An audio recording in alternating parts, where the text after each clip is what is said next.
Voipés 2283, inquérito policial. Os 16 indiciados. É o nosso bate-papo de hoje aqui. Nós estamos gravando hoje. Hoje que dia que é mesmo? Do mês? É dia 11 de agosto. Ah, o dia do advogado. Hoje é o dia do advogado. 11 de agosto de 2026. Semana passada nós tivemos a conclusão do inquérito, onde a Polícia Federal, os delegados fizeram uma coletiva e falaram sobre os 11 indiciados, e é o que nós vamos falar hoje aqui, dentro, claro, da concepção de CSI da aviação. Se é inquérito, estamos falando de crime. Inquérito policial é crime. Então vamos ver dentro da concepção de crime quem são os 16 indiciados, principalmente no que se refere às suas funções. Lembrando que são vários episódios, o professor Calazans fez um documentário com vários episódios. Para que você entenda um contexto maior, faço o convite para que assista aos demais episódios, e aí sim você vai ter o entendimento. Para mim, professor Calazans, sempre um grande prazer tê-los a bordo. Os 16 indiciados, dentro da visão de perito aeronáutico, perícia aeronáutica. Então, nós estamos falando aqui dentro de uma investigação judicial. Para que você entenda melhor, o professor Calazans fez um outro vídeo, um outro episódio sobre a diferença em investigação técnica e investigação judicial. CSI da aviação, Voipés 2283. Lembrando o artigo, também eu fiz um outro episódio sobre capitulação, que aqui eu vou citar. Mas se você quiser entender melhor o artigo 261, onde eles foram indiciados, você pode também assistir ao outro episódio, e aí a gente vai ter um entendimento maior.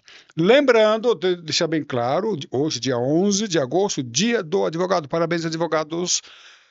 Nós estamos analisando o inquérito policial. Tem muita água para rolar ainda aí, tá, pessoal? No aspecto judicial. Nós temos o inquérito, foi remetido à justiça. Vamos ver se haverá denúncias, tá? E depois, havendo aceitação da denúncia, teremos, então o promotor oferece a denúncia e depois, havendo a aceitação, começa a ação penal. Então, vamos lá? Nós temos um longo caminho. O inquérito policial é o bom ponto de partida, mas eu vou falar sobre 16 indiciados, lembrando que o Ministério Público pode não denunciar todos. Ele pode também denunciar por crimes diferentes.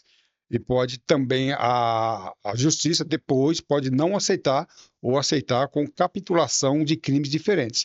Então, muito cuidado, não é o ponto de chegada, é um ponto de saída. Não vamos nos perder nesta jornada. A inquérito policial, a pessoa já dando o caso como encerrado, até lembrando que na ação penal tem a primeira instância, depois tem recursos e muitos recursos e assim vai. Então vamos lá? Deixando bem claro, estamos longe do final, mas estamos dentro de um bom começo. Rapidamente aqui, com exceção de um que eu vou falar, todos foram em cursos, né, estão em curso no artigo 261, que é expor a aeronave a perigo, ou praticar qualquer ato que possa dificultar a navegação. Vamos lá? A aeronave, o avião, não precisa sofrer um acidente. Só o fato de ser exposto a uma situação de perigo, quem colocou responde para o artigo 261. Então, nós vamos ver que o Ministério Público, a Polícia Federal analisou os voos do dia 9, que antecederam o acidente. Se antecederam o acidente, então nós temos 3 voos que antecederam o acidente, depois o 4, que foi o acidente. Esses 3 voos, se não houve o acidente, não houve crime dentro da capturação do 2000 de uma forma mais qualificada, mas sim só a exposição. Para maior entendimento, assista lá, capturação, você vai entender. E eu vou ainda hoje aqui explicar melhor. E é qualificado por morte. Então, havendo lesão corporal grave ou morte, nós temos o 261. As pessoas falaram, alguns jornalistas perguntaram, professor Calazans, ou perguntaram para a polícia, por que eles não foram denunciados por homicídio? Lá no outro episódio você vai entender. O 261 não é crime de homicídio, é quando você coloca a aviação em risco, ok? Contudo, o 261 ele passeia pelo artigo 263, que passeia pelo artigo 258, que passeia pelo 121, que é homicídio. Embora não seja homicídio diretamente falando, a concepção com resultado morte passeia pelo homicídio. Então, eles não vão responder por homicídio, mas em termos de pena, nós poderemos considerar que é semelhante mesmo, porque quando há morte, a pena do 2001 é dobrada, podendo chegar a 20 anos ou até mais aí de reclusão. Tá bom? Se do fato resulta naufrágio, destruição da aeronave, queda, foi o que aconteceu, queda ou destruição da aeronave. Tá bom? Então, havendo queda ou destruição da aeronave, nós temos um agravante. A pena inicial, só expor a aeronave em risco, a pena até pequena. Lembrando, havendo destruição, queda, lesão corporal ou morte, a pena pode dobrar, e é isso que você vai entender. Não é o nosso escopo, o objetivo de hoje, falar sobre as penas. Repito, vai lá no episódio de capitulação penal, aí você vai entender melhor quais penas eles concorrem. Então, não vou falar aqui sobre os profissionais, ou melhor, vou falar sobre os profissionais, principalmente as suas funções. A comunidade aeronáutica precisa entender isso. Quais funções, o que a pessoa faz, o que ela faz, por que ela faz, que pode levá-la a uma penalização penal. 4 voos do dia 9 de agosto de 2024. Então, vamos lá? O Ministério Público, desculpa, às vezes eu confundo, a Polícia Federal analisou a parte matutina de manhã do voo, desses voos aí. Eu queria só deixar uma coisa aqui bem clara. É possível, Calazans, que tenha tido crime em voos anteriores, em dias anteriores? Não é o nosso objetivo aqui. Então, vou deixar aqui a comunidade aeronáutica e os pilotos da companhia aérea que fiquem de barbas de molho. Se houve crimes em voos anteriores, dias anteriores, nada impede que esses voos, se foram realizados dentro dessas condições, sejam também investigados.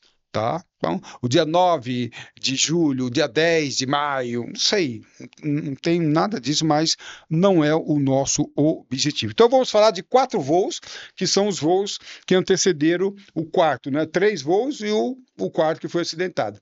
Então, o primeiro voo de Guarulhos para Ribeirão, depois ele volta, né, de Ribeirão para Guarulhos. Nesse momento, depois ele decola de Guarulhos para Cascavel, tá? E isso aqui esses 2 últimos voos é a mesma tripulação. E depois de Cascavel para Guarulhos, aqui, chegando em Guarulhos, já na terminal São Paulo, que o avião se acidenta. Outra coisa interessante também para você entender, eu não vou destrinchar aspectos técnicos. Assista ao vídeo do aspectos técnicos, você vai entender o que funcionava, o que não funcionava em relação.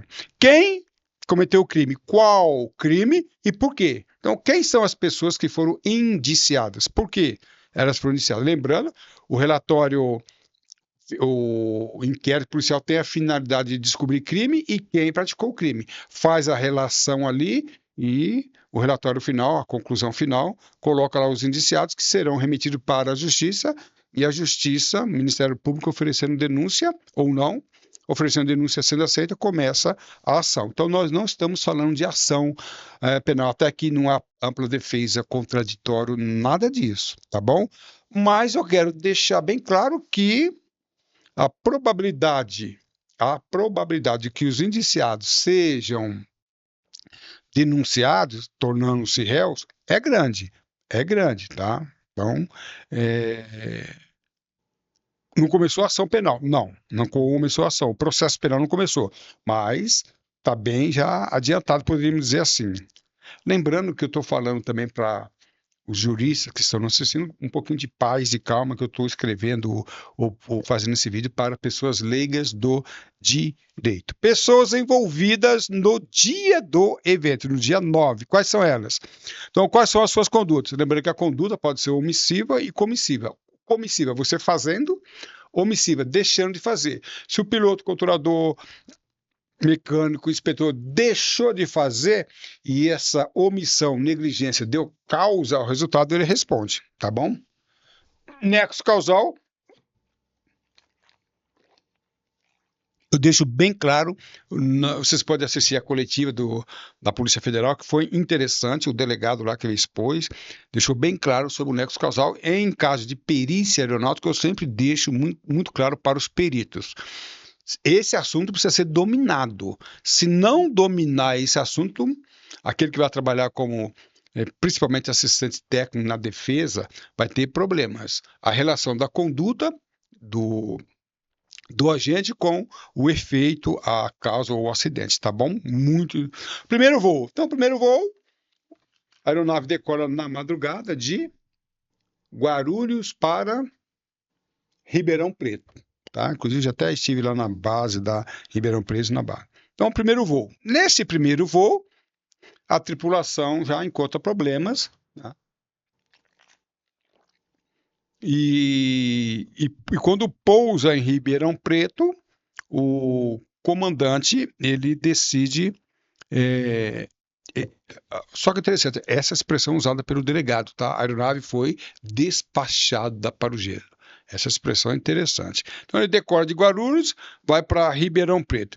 Chegando em Ribeirão Preto, durante o voo, o comandante aciona o equipamento de gelo que falha. Então, durante o primeiro voo, o equipamento falha, tá bom? E ele chega lá em Ribeirão Preto, ele se livra desse acidente, na realidade não houve acidente, mas ele se encontra em situação de gelo, situação periclitante e se salva, tá? E ele se vê em situação de perigo, essa é a posição do delegado. Só lembrando, pessoal, não me critica não, tá? Eu vou colocar aqui no YouTube, o professor Calazans recebe muita crítica. Não, eu estou falando o que o delegado falou, não é o Calazans. Então, não concordo com isso, não concordo com Calazans, não concordo com você. Não, não é comigo, discordo do delegado, tá bom? Então, segundo o delegado, ele se vê em situação de perigo e chega lá, primeiro voo, chega lá em Ribeirão Preto, ele noticia verbalmente. Então, havia um problema no sistema de antigelo. Eu vou falar aqui sistema de antigelo, vou desconsiderar mais tecnicidade de anti-ice, nível 1, nível 2, nível 3. Não vou falar sobre isso não, tá? Tá lá no aspecto técnico. Só vou falar do aspecto geral, que houve falha. E ele noticia verbalmente, tá? E noticia verbalmente, e aí a gente já começa a falar da cultura organizacional. Havia uma cultura de não denunciar falha. Se tinha falha na chegada, ele tinha que, primeiramente, reportar, escrever num livro de bordo, que é um documento público. Você sabia disso? O livro de bordo é um documento público. E ele não relatou e só falou verbalmente, porque era cultura. Não fala que dá problema, não. Não fala que tem problema. Se tiver problema, a gente vai ter que parar a aeronave, e aí a aeronave tem que seguir, que tem mais passageiro. E aí, cuidado. Se isso for constatado, o 261 prevê também um agravante se houve intenção de obtenção de lucros. Cuidado. Então, você pode ter mais um agravante aí. Se houve exposição a risco com a finalidade de obtenção de lucros, pode ter uma pena aí agravada. Tá? Então, eu não gosto, eu vou falar essa palavra cultura organizacional porque o CENIPA usou, mas não é cultura. Cultura, quando eu falo uma coisa boa, a cultura dos Vikings, a cultura americana, a cultura europeia, né? Não posso falar de cultura, posso falar de modus operandi, a maneira que eles operavam. Não posso falar isso de cultura, mas é a minha posição. Então, a cultura é... Então, ele não... Olha que coisa interessante. Segundo a posição do ministro, não é ministério, Polícia Federal. Mecânico, olha, se ele não relatou, também não vou arrumar. Ele não relatou, ele tinha que ter relatado no livro. Não relatou no livro, não vou arrumar. Aqui, segundo a Polícia Federal, já podia ter evitado o acidente, já devia ter acabado. Se o piloto relata no livro e o mecânico para a aeronave para arrumar, não teríamos acidente. Mas não foi nada disso que aconteceu, tá? Segundo aqui a Polícia Federal, tá? Volta. Opa.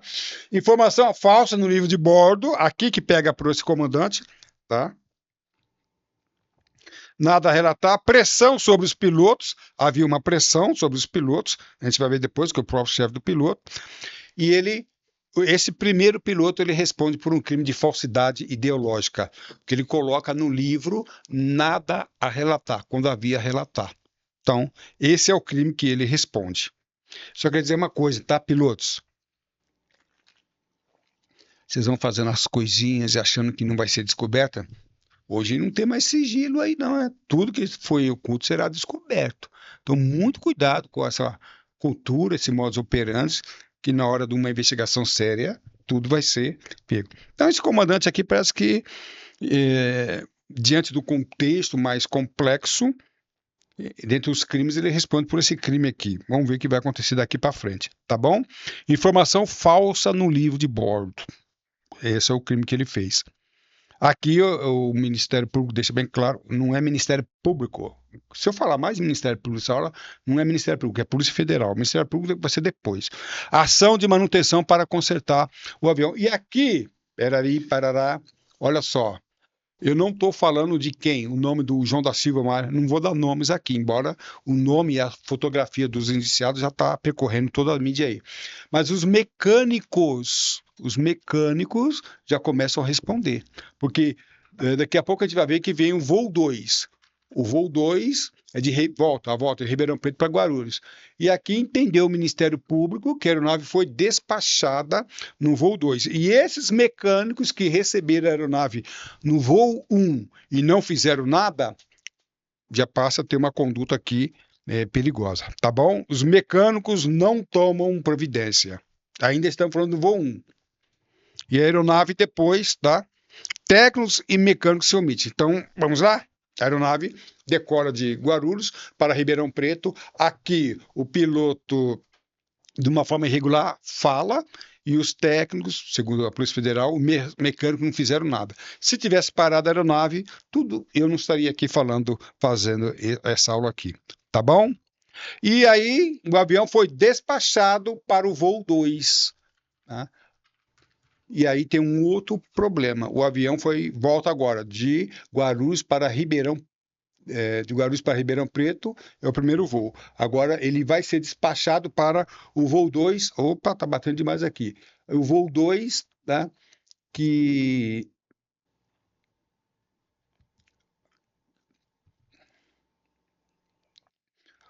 o voo 2 tem um probleminha aqui, tá? A aeronave é despachada nas mesmas condições, ele sabendo da formação de gelo, os mecânicos sabendo da inoperância do degelo e tinha também um problema de para-brisa.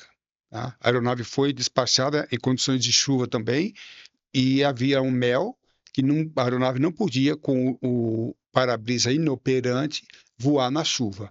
Então, aqui a aeronave é novamente exposta a perigo, segundo a Polícia Federal e segundo o artigo 261. Então, a aeronave foi exposta já no segundo voo. Só o para-brisa impediria a aeronave. Além do para-brisa, nós temos aqui também o equipamento para, vou usar uma expressão mais leiga, quebrar o gelo. Tá bom? E nesse voo de volta, o segundo voo de Ribeirão Preto, o piloto ele detecta problemas. Tá? Problemas também com o sistema de gelo, o sistema de degelo e assim por diante.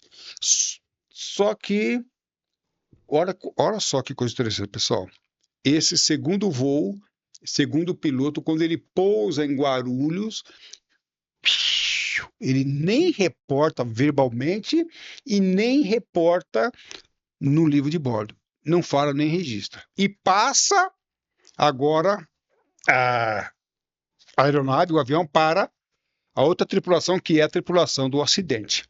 Tá bom? Então, aqui também, o fato de ele calar-se, o fato de ele denunciar e de ele não relatar, entende a Polícia Federal que ele expôs a aeronave em risco. Tá bom? Ele não registrou. Aqui também tem uns DOV, tá, pessoal? Lembrando que quando ele é despachado para o voo 2, tem um despachante operacional de voo. aqui também liberou a aeronave para um voo perigoso. Então vamos lá? Nós temos os pilotos, eu tenho pilotos aqui, o piloto o piloto que entrega o avião lá no voo 1, o piloto do voo 2 que entrega o avião sem falar nada, temos os mecânicos que receberam a aeronave, tá? E os mecânicos que liberaram. Então, nós temos aí já um bom número de envolvidos. Entrega o avião para a tripulação que vai sofrer o acidente sem falar nada. Então, a tripulação que recebe o avião para o voo 3 não está sabendo do que está acontecendo no avião. Porque o piloto que entrega o voo 2, ele fica caladinho. Ele faz pior do que o outro pelo menos, está errado também, mas pelo menos informou verbalmente. Esse silêncio total. E aí, o terceiro voo, que é de Guarulhos para Cascavel. Então, olha só, essa aqui já é a mesma tripulação que vai voltar, que vai sofrer o acidente. Então, este voo decola para Guarulhos, para Cascavel, depois voltaria. E aí o que acontece na ida? A aeronave despacha com gelo, né, com gelo severo. Então, essa situação os pilotos conhecem, porque está nos boletins, meteorológicos. Veja aí, pessoal, uma coisa muito importante. Quando no voo 3, que a aeronave está indo de Guarulhos para Cascavel, há vários alertas de que a aeronave entrou em perigos. Eu não vou entrar em detalhes quais alertas. Então, o piloto que vai no voo 3, que é o mesmo que vai voltar para o voo 4, esse piloto, eles recebem alertas sobre a degradação de todos os sistemas, inclusive aqueles sistemas relacionados à degradação da velocidade, que compromete a sustentação. Né? Aqui, a tripulação que vai e que depois volta, no voo de ida, ela tem todas as informações que a aeronave está em situação de perigo e consegue se livrar do perigo. A aeronave não cai no voo de ida. Segundo alguns especialistas, a aeronave correu o risco de cair já nesse voo, porque foram várias informações, alertas da degradação de velocidade, inoperância do gelo e um monte de coisa. Então, esse piloto, essa tripulação piloto-copiloto, eles voaram recebendo todos os alertas necessários para reconhecer que a aeronave estava correndo grande risco. Tá bom? Olha o gelo se soltando. Ufa, chegamos vivos. Eles fazem algumas declarações que não foram bem vistas, essas declarações, perante a Polícia Federal. Né? Eles como subestimassem ou debochassem da situação e consegue se livrar e pousa em Cascavel. Aqui, pousando em Cascavel, esta tripulação tinha que parar o avião, tinha que reportar aos mecânicos, aos técnicos e jamais voltar, porque essa tripulação sabia das condições de inoperância dos equipamentos e das condições meteorológicas, do para-brisa, assim vai. Então, essa tripulação que jamais deveria voltar. Essa tripulação poderia pousar em Cascavel e dormir lá no hotel e ficar muito bem em casa. Mas não foi o que aconteceu, tá bom? E eles partem para o quarto voo, que é o voo do acidente. Aí eles vão para Cascavel, para Guarulhos. Aí há o despacho da aeronave em condições de perigo de uma forma consciente, tá, pessoal? Dove sabia, que o Dove tem informações das condições meteorológicas. Os mecânicos sabiam, os pilotos sabiam, os dois pilotos aqui sabiam. O quarto voo, que é o voo do acidente. Aí nós fazemos a seguinte pergunta: como é que a aeronave, a tripulação do voo de ida, sabendo de todas as condições inoperantes, invoca? A Polícia Federal entendeu que eles tiveram, sim, a consciência das condições periclitantes e a vontade de realizar um voo naquela situação. Tá bom? Aí, novamente, as falhas e alertas do voo de ida se repetem no voo de volta.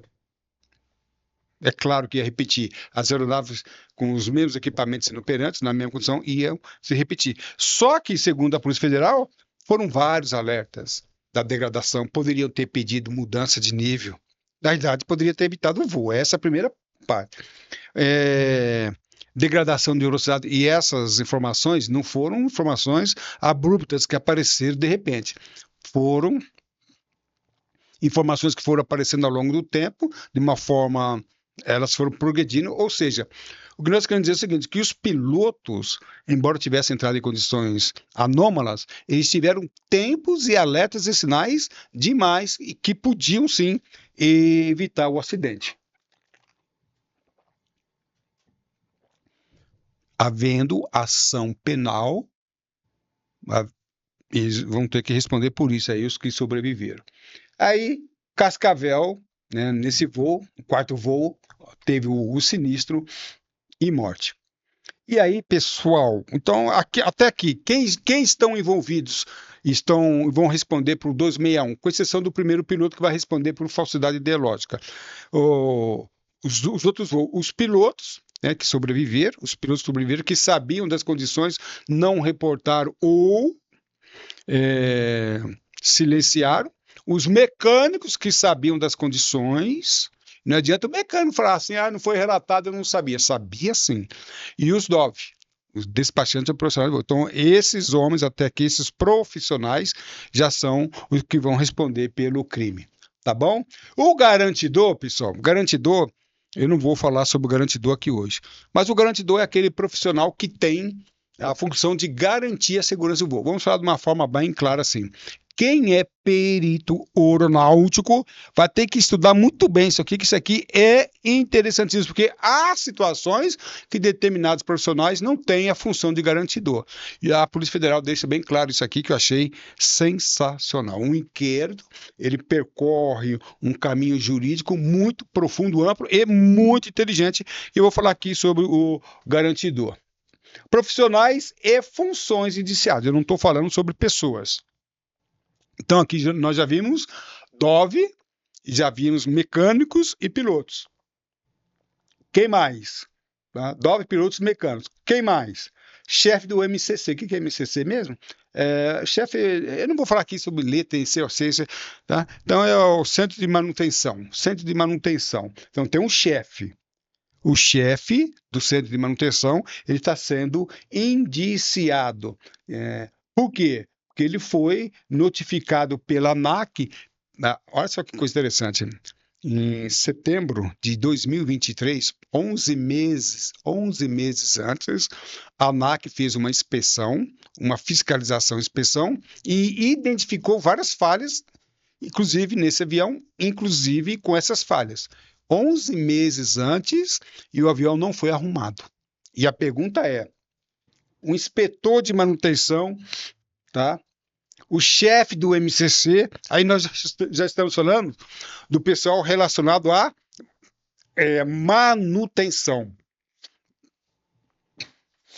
Aí nós estamos nos referindo à manutenção preventiva e manutenção corretiva. Ora, se esses profissionais receberam da ANAC informações que a aeronave precisava ser arrumada, consertada, por que não foi? Então, esses profissionais, tá?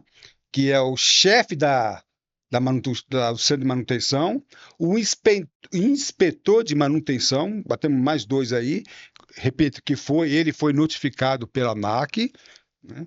Quem mais temos aí? O Centro de Controle Operacional, então, quando eu falo de a operação da aeronave, como que a companhia ela opera, existe todos uns trâmites. E o Centro de Controle Operacional também, segundo a Polícia Federal, era um garantidor, era um profissional que tinha uma função para evitar. Então, o diretor de operações também ele foi indiciado. O diretor de operações, né, a ocorrência aqui eu falei, o diretor de operações recebeu informações sobre a ocorrência em setembro do ano anterior. O gerente, estou falando de diretor, agora estou falando do gerente de operações, tá? Segundo, aqui, outro profissional, o piloto-chefe, Segundo a Polícia Federal, o piloto-chefe pressionava os pilotos para não fazerem denúncia da inoperância dos equipamentos. Espera aí, pessoal. Só queria dizer uma coisa aqui, tá? É, às vezes a pessoa alega pressão, coação. Isso não é aceito, tá? Não é aceito como desculpa ou como uma defesa para isenção de responsabilidade. Se eu sou pressionado por um piloto, por meu chefe, seja lá quem for, a realizar um voo irregular, eu não posso fazer esse voo. Eu tenho autonomia e autoridade, soberania para não fazer esse voo e responsabilidade. Então, se o piloto fez um voo, ele não pode, para alegar inocência, tá? Que era pressionado. Não existe essa coação. O direito, na esfera penal, tem entendido que essa coação não é subsistencial para entender como defesa. Eu falo isso porque é muito comum na comunidade aeronáutica um mecânico alegar que liberou uma aeronave deficiente porque o inspetor pressionou, porque o diretor pressionou. Não tem isso. Você, mecânico, é só não assinar a liberação. Se você liberar, essa questão de coação não vai colar. E aí o safety, olha que interessante. O safety é uma, deixa eu ver o que você tem aqui, tá?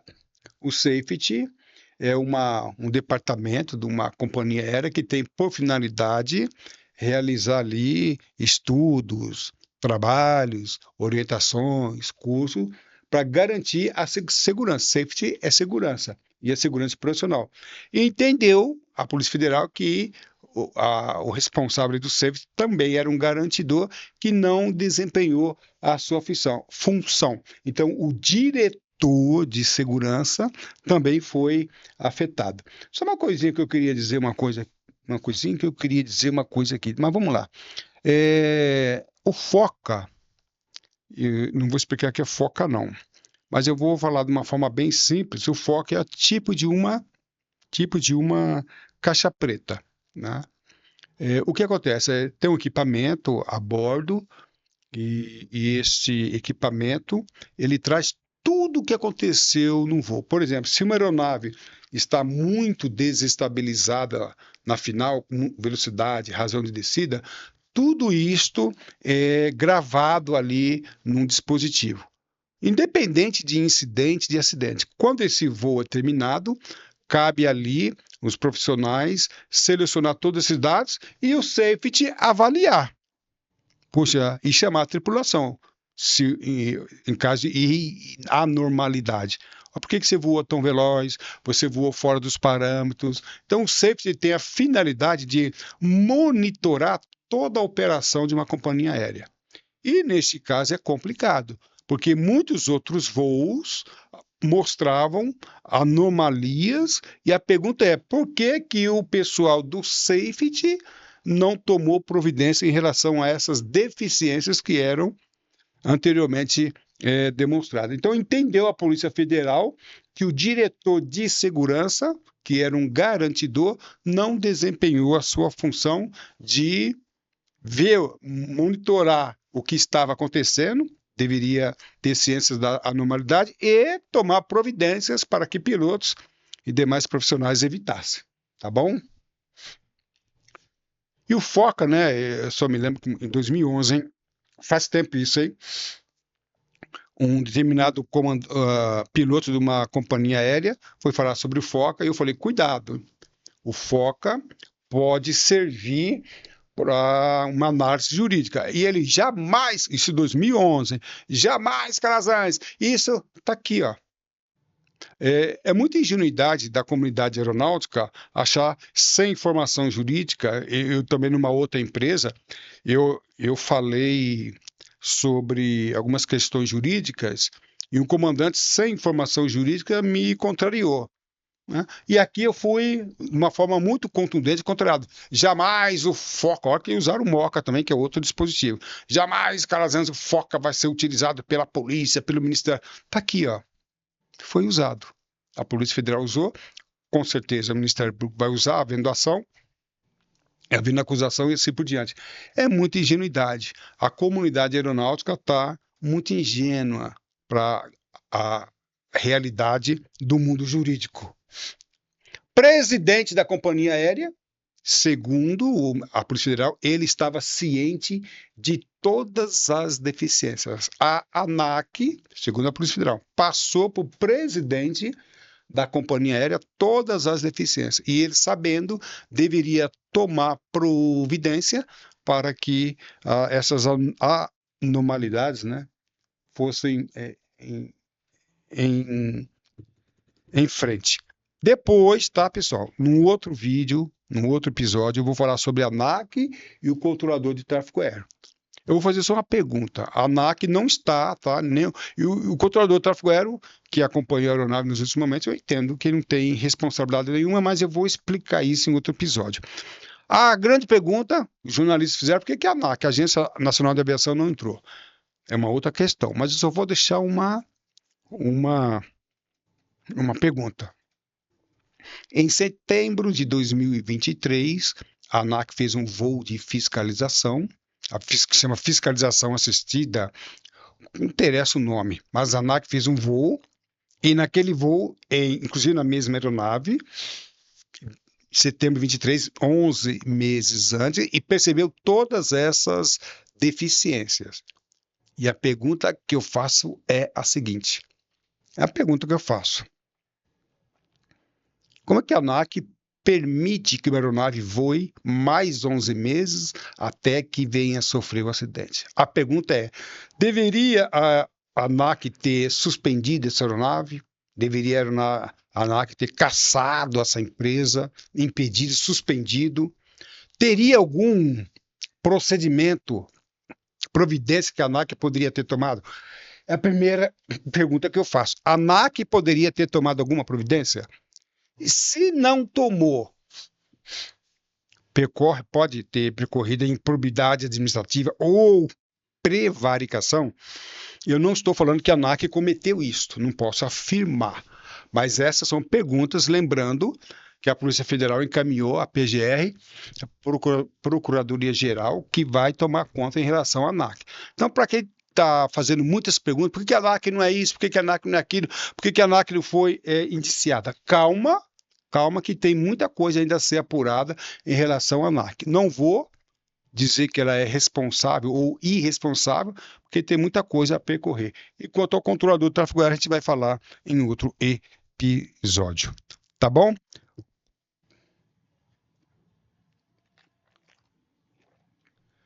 Copilotos dos pilotos e copilotos. Eu tenho uma dúvida aqui ainda, tá? Vou colocar como pergunta. Em muitos outros acidentes aeronáuticos, já o piloto e o copiloto foram indiciados e acusados. Né? Então, nada impede que a denúncia possa trazer outros profissionais. Nada impede. Porque entende-se que piloto e copiloto, embora tenha uma diferença hierárquica, essa diferença é técnica, não é hierárquica, como alguns pensam, mas é uma diferença, é uma subordinação técnica. Subordinação hierárquica vem do direito público, é outro assunto. Embora tenha uma subordinação técnica, em outros casos, pilotos e copilotos foram denunciados. Tá bom? Então, não me assusta, eu acho difícil, mas não me assusta o Ministério Público também verificar quem foram os copilotos e denunciarem. Eu, se eu fosse os copilotos, ficaria com a minha barba de molho. Esta possibilidade, ela não é impossível, ela existe. Tá bom? Eu falo isso e diante de outros casos que o Ministério Público considerou. A pergunta é, por que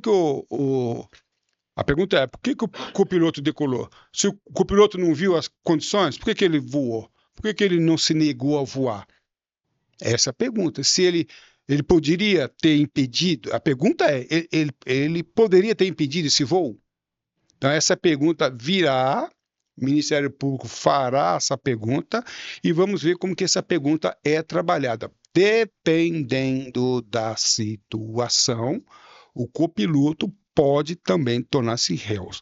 Voos anteriores, nós falamos aqui dos 4 voos do dia 9, nada impede que em outro processo, em outro inquérito, constate-se que houve exposição a perigo de outras aeronaves e de outros voos, que possa ser também objeto do inquérito e ação e assim por diante. Então, voos anteriores. Esta pergunta, professor Calazans, outros profissionais de outros voos podem também responder por esse crime 2001?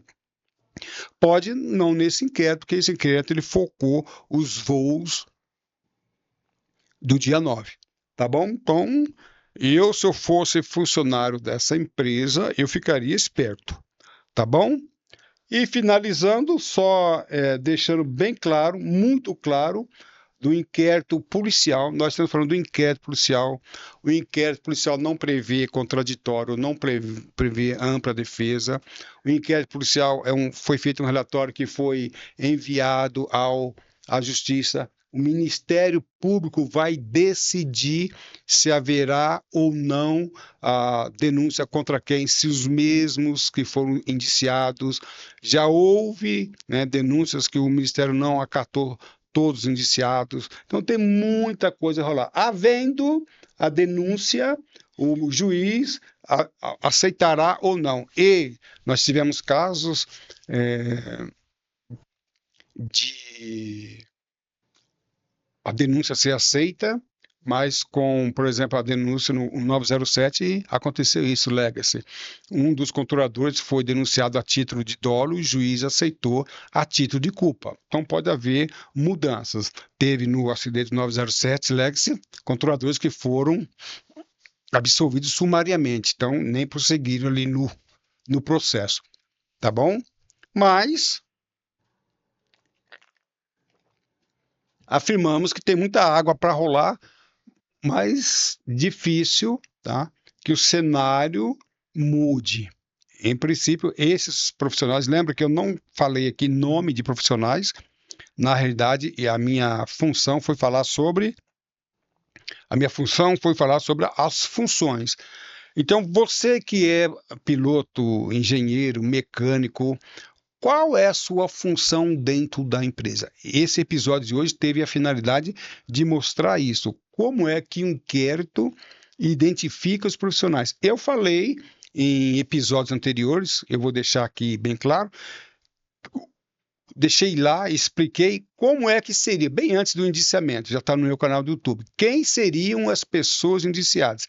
E ali também eu não falei nomes e não falei em funções. Eu falei falei em funções, não falei nomes, não identifiquei pessoas, mas deixei bem claro quais seriam as pessoas, quais seriam as funções que seriam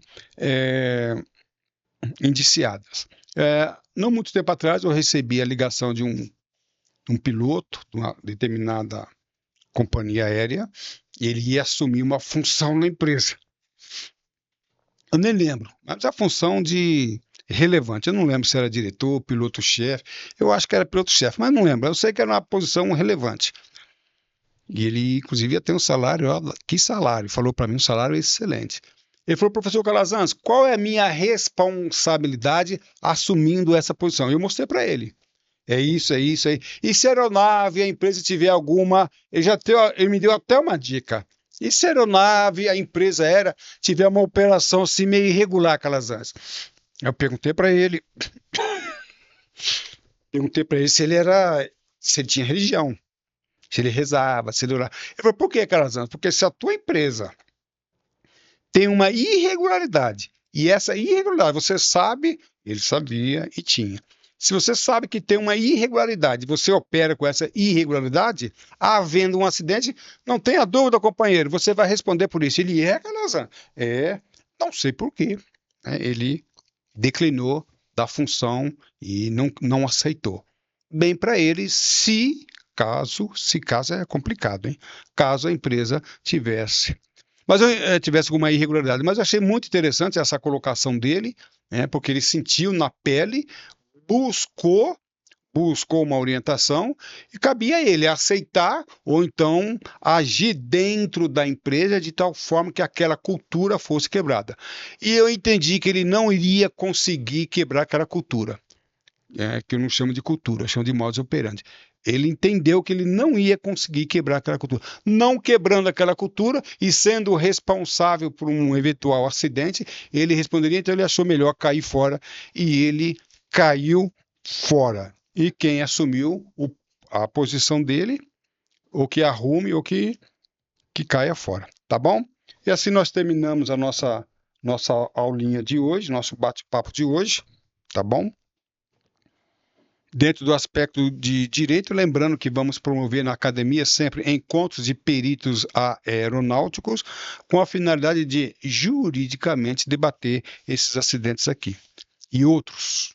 Para isso, nós fazemos o convite para fazer parte da Alfa Bravo Papa Alfa, que é a Academia Brasileira de Direito Aeronáutico. Aqui você vai ter informações sobre os nossos próximos episódios, eventos, cursos e assim por diante.